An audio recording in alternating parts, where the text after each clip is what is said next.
Bienvenidos a Detecta Info. El día de hoy tenemos un invitado especial. Estamos con el doctor Eric González. Él es cirujano de cabeza y cuello, es de Detecta Clínica. Es un miembro de staff muy importante. Bienvenido, doctor. Muchas gracias, Lucía. Gracias por la invitación y bienvenidos también. Gracias, doctor, por estar aquí. Conversemos un poco de su especialidad, un poco de la glándula tiroides y el aspecto quirúrgico de lo que a veces se suele ver como un tratamiento. Claro, mi nombre es Eric González, como ya lo dijo Lucía, soy cirujano de cabeza y cuello, me dedico al tratamiento de patología quirúrgica, por ejemplo, tumores que están ubicados en el área de la cabeza y el cuello, ¿no? En órganos como la glándula tiroides, paratiroides, laringe, cavidad oral, la vía aerodigestiva superior, entre otros. Vamos a enfatizar un poquito ahí para que le pueda contar a todo el público qué es la glándula tiroides y cuál es su función. Exacto, la glándula tiroides es un órgano endocrino que todas las personas tenemos y está ubicada aquí en la base del cuello, en la región central. Su principal función es producir hormonas tiroideas. Estas hormonas van a coordinar diferentes funciones de nuestro cuerpo, regulan nuestro metabolismo, dicen a nuestro corazón que funcione bien, a nuestro sistema digestivo que funcione bien, a varias partes de nuestro cuerpo, hace que el cuerpo funcione en armonía. ¿Y por qué lo relacionan mucho con la subida y bajada de peso? Porque cuando la tiroides falla o funciona mal, ya sea porque hay un déficit de las hormonas que produce o un aumento de las hormonas que produce, pues nuestro cuerpo se descoordina. En el caso de que hay un déficit de hormonas, la enfermedad se llama hipotiroidismo. Por lo tanto, el paciente va a tender a acumular líquidos en los tejidos, va a tender a tener mayor apetito, va a subir de peso, entre otros síntomas como de repente piel seca, caída de cabello, un poco de apatía o un poco de hipoactividad, ¿no? En el hipertiroidismo son todo lo contrario, ¿no? Hiperactividad, sudoración, nerviosismo, palpitaciones. Ok, doctor. Al ser Detecta Clínica, una clínica que abarca toda la parte oncológica, ¿podría decirnos cuál es la diferencia entre tener una anomalía en la tiroides o tener cáncer de tiroides? ¿Nos puede explicar un poquito de detalle eso? Claro que sí, para que puedan entender un poco, las enfermedades de la tiroides las podemos dividir en dos grupos. Las enfermedades funcionales, que abarca el hipotiroidismo y el hipertiroidismo, por ejemplo, que muchas veces puede estar producido por una tiroiditis, la famosa tiroiditis de Hashimoto que causa el hipotiroidismo. Pero también tenemos las enfermedades estructurales, que son los nódulos o los tumores que pueden salir en la glándula, ¿no? Generalmente, nódulo es igual que tumor, ¿correcto? Pero en la tiroides, al ser generalmente pequeños, ovalados, redondos, les llamamos nódulos. Y estos nódulos o tumores, como en toda parte de nuestro cuerpo, pueden ser de dos tipos, benignos o malignos. Y el nódulo tumor maligno es lo que llamamos cáncer de tiroides. Está bien, doctor, gracias. Ahora, ¿cuáles son las enfermedades que nos puede atacar la tiroides? ¿Hay algún riesgo futuro con alguna de ellas que ya nos ha explicado un poquito? Bueno, el hipotiroidismo es una enfermedad crónica que muchas veces el paciente lo va a detener de por vida y va a necesitar una hormona, que es la hormona tiroidea. Obviamente esta ya se va a fabricar en las farmacéuticas, en las fábricas, y el paciente la va a tener que tomar, ¿no? Para que pueda hacer su vida totalmente normal, junto a otras recomendaciones que ya las tendría que brindar el endocrinólogo, que es el especialista en atender las enfermedades funcionales de la tiroides. El hipertiroidismo, también hay medicamentos que bloquean el exceso de producción de hormonas, ¿no? Y en cuanto al cáncer de tiroides, pues es un tumor maligno que tiene que ser tratado quirúrgicamente. El cáncer de tiroides se trata con cirugía. Generalmente no existe un tratamiento con quimioterapia, radioterapia. Es cirugía y en algunos casos yodo radioactivo. Entendido, doctor. Entonces vamos a concentrarnos ahorita en su especialidad, que es la cirugía de la tiroides, ¿no? Dentro de su especialidad como cirujano, ¿nos puede contar un poquito de esta cirugía de tiroides sin cicatriz?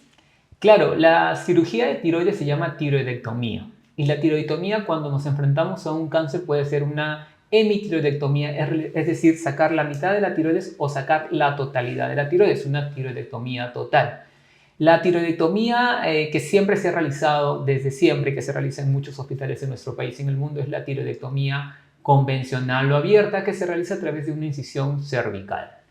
Pero en las últimas décadas, en el afán de evitar esta cicatriz, que muchas veces es una preocupación estética, sobre todo en pacientes jóvenes, en mujeres, de repente, se empezaron a abordar la glándula tiroides desde otras partes del cuerpo. Inicialmente hacían una incisión axilar, por ahí llegaban a la tiroides, la cicatriz quedaba en la axila.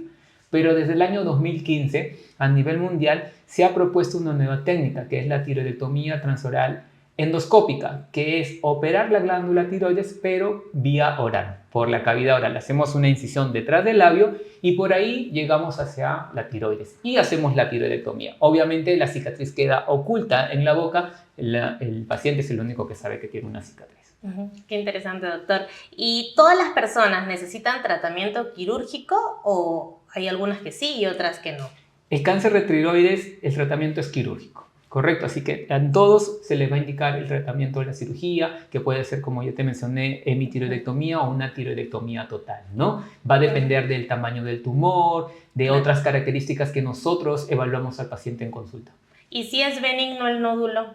En el caso de los nódulos benignos, también hasta hace pocos años en realidad también se trataba con cirugía, pero actualmente existe otra técnica que se llama ablación con radiofrecuencia, que es un tratamiento mínimamente invasivo en la cual ingresamos con un dispositivo dentro del nódulo benigno. ¿Y esto qué va a hacer? Reducir el tamaño del nódulo con el pasar del tiempo. ¿Qué logramos? No retiramos la glándula, por lo tanto el paciente preserva su función tiroidea. Es un procedimiento ambulatorio, el paciente se va a casa el mismo día y el principal objetivo es que el paciente no dependa pues, de la levotiroxina, ¿no? Claro. Y no va a tener cicatrices también. Porque también se hace no, por la boca. Es un procedimiento que se hace a través de la piel, ingresamos con una hojita a través de la muy piel. delgadita. Muy delgadita que no deja ninguna cicatriz. Ay, excelente, doctor, qué interesante. Ahora, ¿cuáles son los métodos más comunes que usted en su conocimiento utiliza? Coméntenos un poquito un poquito más a detalle sobre la transoral y la transaxilar y, bueno, ¿cuál es su favorita? Bueno, yo en realidad siempre he realizado la cirugía transoral, que es en la cual yo me entrené. La vengo realizando ya desde el año 2021, tenemos muy buenos resultados en la clínica y para mí es una maravilla, ¿no? Ofrecerle este tratamiento, sobre todo a las personas jóvenes, mujeres, porque su calidad de vida es mucho mejor en una paciente que tiene una cicatriz en el cuello, ¿no? Quizás a veces a algunas personas no importa la cicatriz y siempre es algo que yo digo en mi consulta, ¿no? Cuando alguien trata un cáncer, la cicatriz pasa a un segundo plano. Pero si yo le puedo ofrecer una cirugía que no tenga una cicatriz en un lugar expuesto como el cuello, pues es lo mejor. La cirugía transoral endoscópica, pues es la cirugía sin cicatriz que yo siempre recomiendo. Obviamente el paciente tiene que cumplir ciertos criterios, no es para todos, ¿no? Hay pacientes en los que yo tengo que hacerle su cirugía convencional, porque primero está el criterio oncológico. ¿Y qué personas no cumplirían los requisitos para hacer una transoral? Bueno, hablando del cáncer de tiroides, el tratamiento está indicado en pacientes que tienen un nódulo o un tumor maligno máximo de 2 centímetros de tamaño y no tengan metástasis, por ejemplo, a nivel de los ganglios laterales o en otras partes del cuerpo. Si el tumor está confinado a la glándula tiroides, no mide más de 2 centímetros, es un paciente que podría ser candidato a una cirugía transoral endoscópica o cirugía sin cicatriz. Gracias, doctor. Nosotros sabemos que todas las cirugías tienen riesgos, pero ¿cuál es el riesgo de esta cirugía? ¿Cuáles son las ventajas? ¿Cuáles son las desventajas? En cuanto a los riesgos y posibles complicaciones de la cirugía transoral endoscópica, se han demostrado que son los mismos o similares a la de una cirugía abierta, ¿correcto? La ventaja es básicamente la cicatriz. Es una cirugía que, entre comillas, la podemos llamar estética, ¿no? Mejora la calidad de vida. En los dos existen dos riesgos, tanto en la cirugía abierta como en la endoscópica, principales de este tipo de cirugías. Una, que es la lesión del nervio laringeo recurrente, en la cual el paciente puede salir con un tono de voz cambiado después de la cirugía, o la lesión de las glándulas paratiroides, que son glandulitas muy pequeñitas que controlan el calcio en nuestro cuerpo, ¿no? El paciente puede tener una baja de calcio después de su cirugía que necesita ser tratado también, ¿no? Ambas cirugías, el riesgo son prácticamente lo mismo, ¿no? Lo único que lo diferencia es la cicatriz, una con cicatriz y una sin cicatriz. Y la cicatriz, al estar dentro de la boca, ¿es un poco más difícil que cierre la herida o tiene otro tipo de tratamiento? Te cuento, Lucía, que para nada. ¿No? Es más, nuestras mucosas, sí, en realidad nuestras mucosas, el recubrimiento de nuestra cavidad oral tiende a cicatrizar muy rápido, ¿no? Los puntos que se colocan también son puntos especiales que nuestro mismo cuerpo lo empieza a degradar, así que muchas veces no tenemos que retirar los puntos. Y lo bueno también es que al no tener una cicatriz en la piel, el paciente puede bañarse desde el día siguiente día, no tiene que tener ningún cuidado con la herida pues, en la piel, ¿no? Como la herida está en la boca, el paciente va a comer normal desde el siguiente día. Lo único que tiene que cuidar es la limpieza, ¿no? Hacerse su cepillado de forma habitual y usar un enjuague oral. Ah, ya, esa era una curiosidad que yo tenía, porque hay veces que al pensar, ¿no?, que la cicatriz va a estar todo el tiempo mojada o en movimiento porque los pacientes pues hablan, Sí, sí. por ahí que no se cicatriza igual, pero los puntos, claro, se reabsorben, ¿no? Ahora, tenemos unas preguntas de parte del público, vamos Claro. a ponerlas aquí en pantalla para ver quién nos comenta, Veamos. qué curiosidades tienen para usted. A ver, Eva Palomino nos pregunta, después de la cirugía, ¿por cuánto tiempo más tengo que estar tomando la medicación? ¿Según cómo avance o es de por vida? Claro, cuando nosotros hacemos una tiroidectomía total, es decir, sacamos toda la glándula tiroides, el paciente no va a tener un órgano quien produzca estas hormonas tiroideas, por lo tanto va a tener que tomarlas. Felizmente esta hormona se fabrica, no es muy cara, hay en todas partes del mundo y esta pastilla se toma todos los días y la forma correcta de tomarla es en ayunas y con agua. No hay otra forma, es la mejor forma. Recordemos que la levotiroxina no solamente va a hacer que el paciente se sienta bien, sino también tiene un efecto protector contra el cáncer de tiroides. Ay, muy interesante, doctor. Y después de tomar esta medicación puede hacer su vida con normalidad. Mientras tome su pastilla y los rangos de esta hormona estén normales en su cuerpo, su vida la tiene que hacer totalmente normal, no tiene ninguna implicancia, ninguna contraindicación. Perfecto. Vamos con la siguiente pregunta. Alexandra Baldovino nos pregunta, hola Doc, ¿en base a qué estudios se basa para poder extirpar la tiroides? Gracias.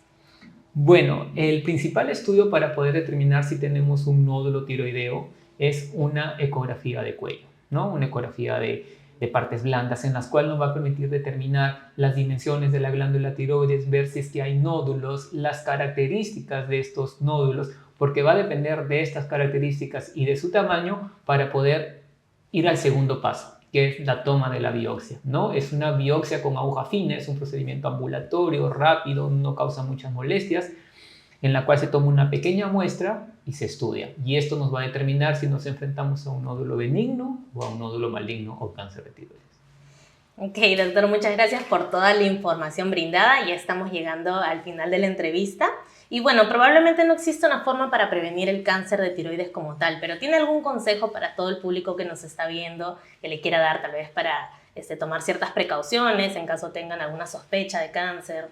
Claro, primero transmitirles un poco de tranquilidad. El cáncer de tiroides es uno de los cánceres de todo el cuerpo que tiene buen pronóstico y el tratamiento es quirúrgico, no necesita otro tratamiento como quimioterapia, radioterapia. Algunos pacientes necesitan yodo radioactivo, que no es una sustancia como la radiación o quimioterapias o terapias biológicas que se toma una sola dosis, pero actualmente ya no lo toman todos, solamente ciertos pacientes. Es importante si al hacerse un examen físico, de repente cuando están mirándose frente al espejo, notan alguna bolita en la parte baja del cuello, pues acudir a su médico, porque la detección temprana es la base para tener un tratamiento exitoso y una buena evolución y pronóstico. ¿Y hay algún examen preventivo que se pueda hacer? En nuestro país no hay prevención para cáncer de tiroides, pero si detectamos algún nódulo, alguna bolita en el cuello, un bulto, lo primero que tenemos que hacer es ir al médico para que nos puedan ordenar una ecografía del cuello. Ok, doctor, muchas gracias por estar aquí y con esto será hasta la próxima. Muchas gracias, Lucía. Gracias, nos vemos. doctor. Y nos vemos en el siguiente bloque de Detecta Info. Gracias. Bienvenidos a Detecta Info. El día de hoy tenemos como invitada a la doctora Jimena Vázquez Medina, quien es ginecóloga staff de Detecta Clínica. Bienvenida, doctora. Hola, ¿qué tal? Muchas gracias. El día de hoy vamos a conversar sobre un tema que es un poco tabú, es un poco no muy comentado, hay muchos mitos en relación a este tema. Vamos a hablar sobre las enfermedades de transmisión sexual, doctora. ¿Qué son las enfermedades de transmisión sexual? Bueno, estas enfermedades son básicamente infecciones que se contraen por medio de un contacto sexual, ya sea mediante el coito, un contacto oral, un contacto rectal, donde va a haber un medio para favorecer que haya una transmisión de estas infecciones, ¿no? ¿Cuáles son los tipos de enfermedades más frecuentes que se pueden transmitir por vía sexual? En realidad tenemos aproximadamente 8 que son las más comunes, entre ellas están la sífilis, la gonorrea, la clamidia, la tricomona y también las que son más conocidas como virus de papiloma humano, VIH, hepatitis B. En relación al tiempo, es decir, desde el momento que una persona tiene un acto sexual hasta que puede aparecer una infección? ¿Cuál es el tiempo promedio y varía entre si es un tipo y otro tipo de infección? Sí, definitivamente al ser 8 las más comunes, es muy variable el tiempo en el que se puede presentar síntomas e incluso pueden haber algunas que se queden de manera latente y que nunca presenten síntomas y que puedan presentarlo a largo plazo, como es el caso del virus del papiloma humano, ¿no? En general, un término promedio, si es que se van a generar síntomas, puede ser tan rápido como en un par de días, como hasta incluso prolongarse 15, 20 días. Ok, en relación al virus del papiloma humano que está comentando, doctora, ¿después de cuánto tiempo suelen aparecer alguna lesión asociada al virus del papiloma humano? Porque muchas veces las pacientes en la consulta, cuando se les diagnostica una enfermedad asociada al virus del VPH en el cuello uterino, lo que les genera la curiosidad es saber en qué momento me contagié. Si mi pareja actual fue la que me contagió, o mi anterior pareja, o en qué momento. Esa es la pregunta que siempre se hace en la consulta. Definitivamente esto es de las cosas más importantes porque realmente el virus del papiloma humano no suele generar síntomas, ¿no? Y si es que los genera, suele presentarse como verrugas genitales. Y en el caso netamente de alojarse en el cuello uterino, puede estar presente desde incluso 10 años antes hasta recién generar algún tipo de lesión. Y por eso realmente no sabemos cuándo ha sido el momento exacto en el que puede haberse adoptado esta infección, ¿no? Ok, o sea, no hay un periodo que se pueda asociar para poder Exacto. manifestar la Es enfermedad como tal. O sea, es un virus que tiene un periodo bastante prolongado de latencia hasta que pueda manifestar sus síntomas. Y en relación a los tipos de enfermedad de transmisión sexual, ¿hay algunas que son más graves que otras? Sí, definitivamente sí, porque van a haber algunas que podamos curar, como por ejemplo el tema de la gonorrea, de la clamidia, de la sífilis, y van a haber otras que realmente no tengan cura, sino que podamos tratar los síntomas que están generando, ¿no? Como es el caso, por ejemplo, del herpes, pero también es el caso del virus de papiloma humano, que hoy por hoy no tiene cura, el VIH mismo, la hepatitis B, ¿no? En relación a la candidiasis, que es una de las infecciones más frecuentes que tiene la mujer, ¿cómo es que llega a contagiarse una persona de candidiasis y a los cuántos síntomas o a los cuántos días de haber tenido el contacto se manifiestan los síntomas? Bueno, en el tema de la candidiasis es un tema bastante controversial, ya que no es propiamente una infección de transmisión sexual. Si bien es cierto, sí va a ser posiblemente un factor de riesgo el inicio de la vida sexual, vamos a ver muchas veces que podemos presentar estas infecciones desde muy niñas, ¿no? Y va a tener un contexto mucho más amplio, donde va a tener mucho que ver el estilo de vida, la dieta, la higiene personal, incluso muchas veces los antibióticos que puede estar tomando una persona que influyen en la flora bacteriana de cada mujer y que puedan incentivar también la presencia de estas infecciones, ¿no? Ok. ¿Y cuáles son los síntomas más frecuentes que un paciente debe tener en cuenta para poder acudir a un médico porque probablemente tenga una infección de transmisión sexual? Bueno, a la cabeza, flujo vaginal o descarga uretral en el caso de los hombres también, presencia de vesículas o úlceras a nivel de genitales, presencia de condilomas en el caso del virus de papiloma humano y también muchas veces dolor pélvico en el caso de las mujeres que se puede traducir en una infección de transmisión sexual. ¿Todas las enfermedades de transmisión sexual tienen cura o hay algunas que no tienen cura y reciben algún tratamiento diferenciado? Definitivamente hay algunas específicas que no tienen cura, como es el caso del herpes, como es el caso del VIH, como es el caso del virus de papiloma humano, que si bien es cierto podemos irlas manejando y controlando, no es que tengamos una cura per se para estas enfermedades, ¿no? Ok. Vamos con algunas preguntas del público que nos han hecho para el día de hoy. Diana Cáceres dice: sufro muchísimo de llagas bucales, herpes. Se me reactivan casi simultáneamente con mi periodo cada mes. ¿Es así de por vida?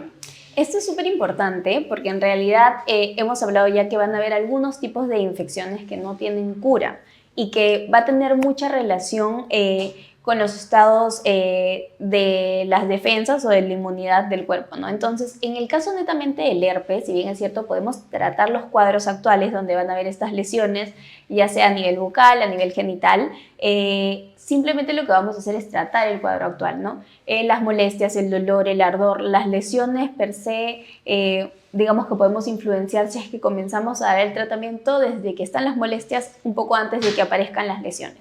pero no podemos desaparecer la presencia de esta infección de por vida, ¿no? Ok. Vamos con otra pregunta del público.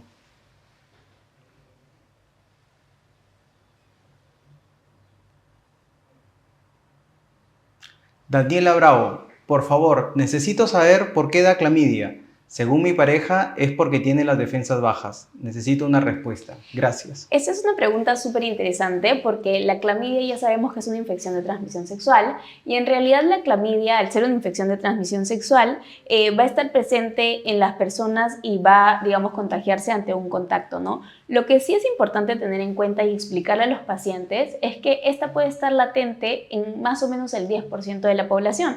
Entonces van a haber muchas personas que la tengan ya desde un periodo anterior y se reactive justamente por las defensas o el sistema inmune, ¿no? Que dé una enfermedad con síntomas y que pueda contagiar a su pareja y que no necesariamente se traduzca en, digamos, algún contacto externo fuera de la relación, ¿no? Que es bastante importante explicárselos a las pacientes. Ok. Siempre se asocia o se menciona clamidia, sífilis y gonorrea como las ETS más frecuentes. ¿Cómo podemos distinguir cada uno desde el punto de vista de los signos y síntomas?